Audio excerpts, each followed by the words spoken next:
Welcome to the Doctrine Matters podcast, a tool to help believers rediscover true biblical doctrine and to help them understand and live out their faith in their homes, in their churches, and in their communities. Thank you for listening to this episode. Let's get right to it.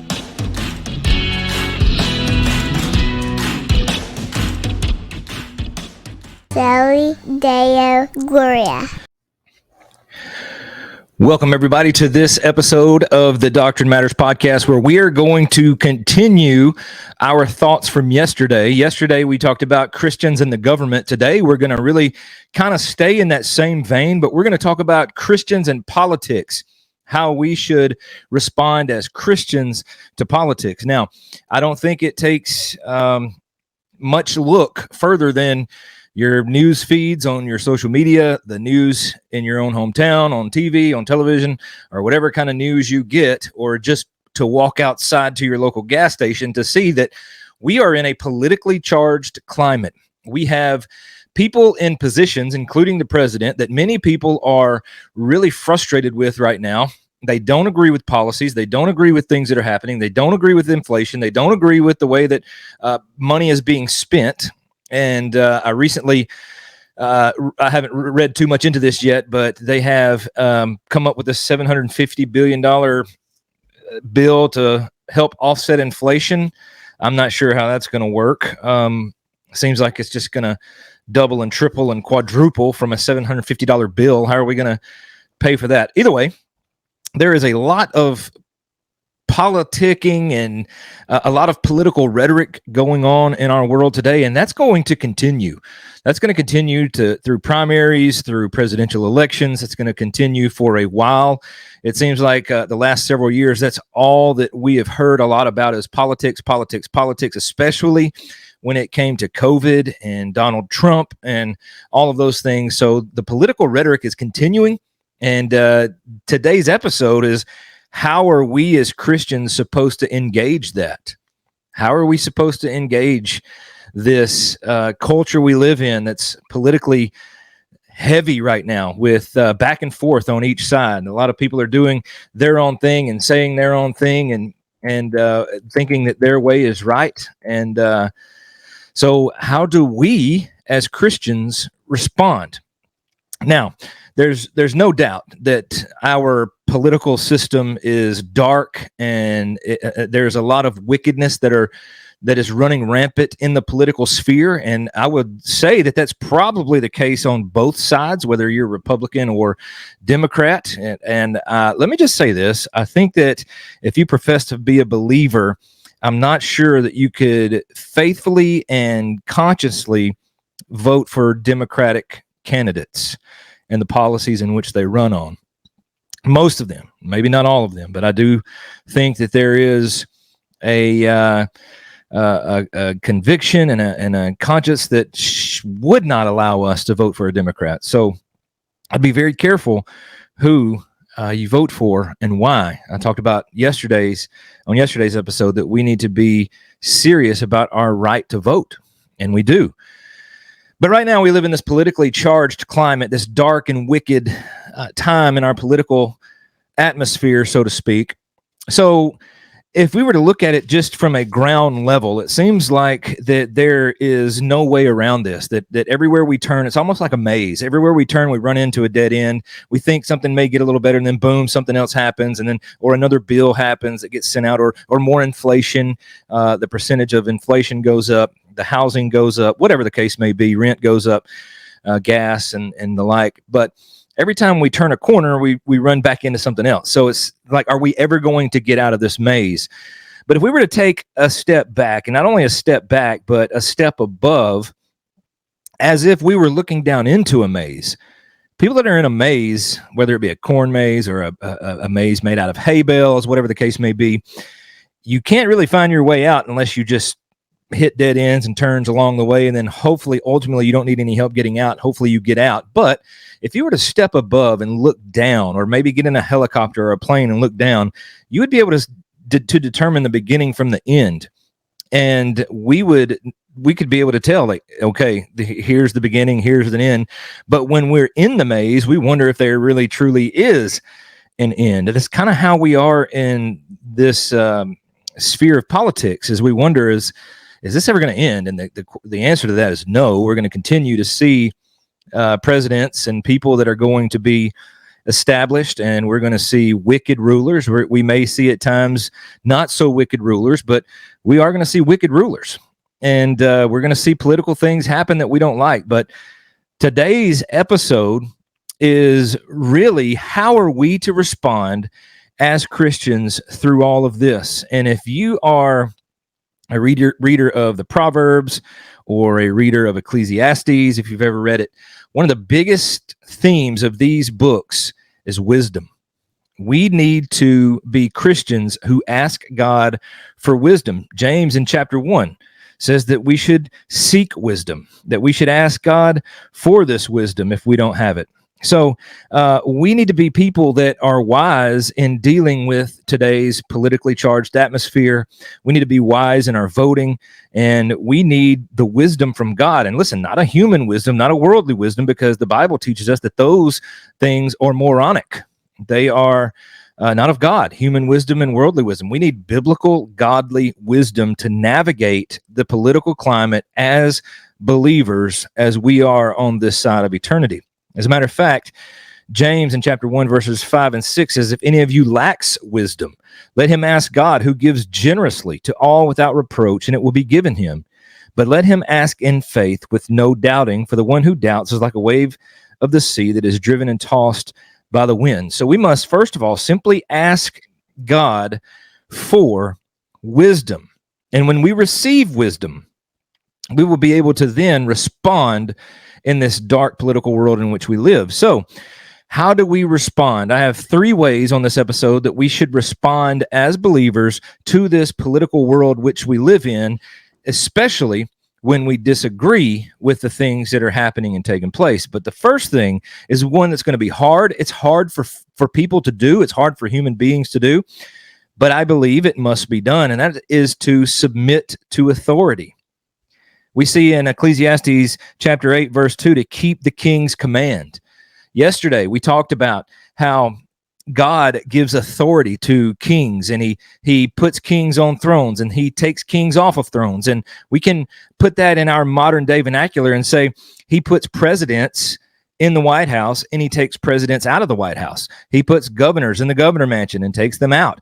He establishes all kinds of authority in our lives. And I think that we should be submissive to that authority, whether that be the government, whether that be a teacher, whether that be a parent, a coach, a boss at work, a president, and anyone else who may have authority over us. I think it is biblical for us to submit to that authority, because it brings God glory, because God has recognized, even in his word, that even evil governments can be used for the good of the church and good for God's people. As a matter of fact, let's flip over to the book of Romans, chapter 13. Let's go there again. And again, this is one that's could be debated, this whole chapter here, or especially the first 7 verses. But look at verse 4. For he is God's servant for your good. So let's just actually back up. Therefore, let's just back up to verse 1. Let's just do that. Let every person be subject to the governing authorities, for there is no authority except from God. We've talked about that. And those that exist have been instituted by God. So let's think about President Joe Biden. You may not like him. I may not like him. You may like him. I don't know. But he has been instituted by God. The authority that he does have, that the Supreme Court has, the legislature has been given to them by God. So we must submit to those things, to that authority. Therefore, whoever resists the authorities resist what God has appointed, and those who resist will incur judgment. For rulers are not a terror to good conduct, but to bad. Would you have no fear of the one who is in authority? Then do what is good, and you will receive his approval. For he is God's servant for your good. But if you do wrong, be afraid, for he does not bear the sword in vain. For he is the servant of God, an avenger who carries out God's wrath on the wrongdoer. So there, right there, these bad governments and bad presidents could be judgment upon certain nations. It could be judgments upon America when we receive wicked rulers. So much so as we can, and I'll say it again, as we get these things handed down to us by the government, we should submit to them. And the political leader of our day, whoever it is, submit to it. I mean, we could carry on and throw fits about the gas prices and food prices. They are ridiculous. I get it. But we still have to be civil as believers. And I talked about this yesterday. These two things are really intertwined. So we can't be out there knocking over grocery stores or throwing bricks through grocery store walls or ripping out gas pumps because we disagree with what the president is doing or not doing. We simply have to be obedient to that authority, so much so unless he calls us to sin. Again, yesterday we talked about it. The same thing stands. We should not sin just because our authority tells us to. We submit to a higher authority, and that's God. But when we are submitting to the authorities in this biblical sense, then we are giving God glory. But when they get outside of that and call us to sin, we cannot bow to that. We have to get outside of that and bow to the authority that we submit to, and that is God. So we should submit to authority so much as we can, unless they call us to sin. So that is the first thing that we should do in this political climate. The second thing we need to do as Christians is to fear God. Now, politics goes a long way in a lot of things. And a lot of that we see is sometimes in our justice system. Sometimes justice isn't served as quickly as we would like. Sometimes justice isn't served as harsh as we would like. Sometimes justice isn't served at all. But one of the things that we have to understand is that God is in control of all things. And this goes back to submitting to authority as well. We have to have a high view of the providence of God, that this world and these people that are running this world are not just being tossed to and fro, doing whatever they please.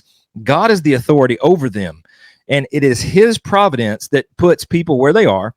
And it's in his providence, whether justice is carried out or not.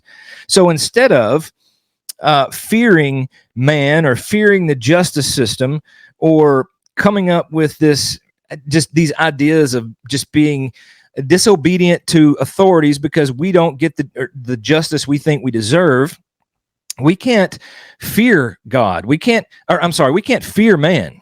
We must fear God and God alone. So one of the things that happens in this is as Christians, we are not supposed to be part of the wicked. And what happens on the day of death for the wicked and the day of judgment for the wicked, they will be sentenced to their second death. They have their physical death, and their second spiritual death will be the second death that they die. It's a spiritual death. And that is when they will be cast into the lake of fire for all of eternity. So the wicked are going to be dealt with and cast into the lake of fire. But for those who fear God, it will go well with them. So as we live in this politically charged climate, we don't fear politicians. We don't fear the justice system. We don't fear our local authorities. We fear God because it is his timing that things happen. And everything that happens for a reason under the mighty hand of God. So I think that we as Christians fear God. And as we fear God, we are giving him glory and we are bowing to him and not man. So we know that God will take care of all evildoers on the day of judgment. So what good does it do us Christians to walk around and being angry and being frustrated and being rude and talking about people and tearing a politician down? Again, we're to pray for them. We're to pray for our leaders. We talked about that yesterday. So if we don't agree with these things, you know what? This inflation may look bad. It may be hard to feed your families right now. It's hard for me at times. It may be hard to put gas in your car to get to work and back every week. But don't fear, man. Don't fear, man. This is temporary. All of these things are temporary. Fear God, who could cast your soul into hell. So I want to just remind you as Christians, that is who we fear. We don't fear man. If the government, if the politicians of the day do something to make themselves richer and we just get poorer and poorer and poorer as believers, we have all that we need. We don't fear what may happen from a political standpoint. We fear what could happen at judgment.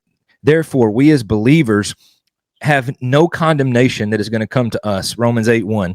So we must be steadfast, be faithful, and fear God alone. The third way that we should interact with our politicians in this political climate that we live in, and this is an interesting one, and it's simply to be joyful. Be joyful. There is so much joy for a Christian that a political savior will not bring us. If your candidate is going to run in 2024, he's not going to save America. He is not going to save you or your family. Now, could there be policies that help alleviate some of the things? Sure. But we need to be joyful as Christians, regardless of our circumstances, because we know Romans 8:18, all of these things happening right now pale in comparison to the great glory that awaits us when we will spend eternity with Christ. So we need to be joyful, because we have a lot to be joyful about. And yes, you can be joyful in this crooked, perverted world we live in. You can be joyful even though we have a perverted political system. You can be joyful because we have a Savior. We have hope. We need to be joyful and eat and drink. Matter of fact, looking at, again, Ecclesiastes chapter 8, verse 15, the Bible says this, that... let me get it pulled up here. And I commend joy, for man has nothing better under the sun but to eat and drink and be joyful.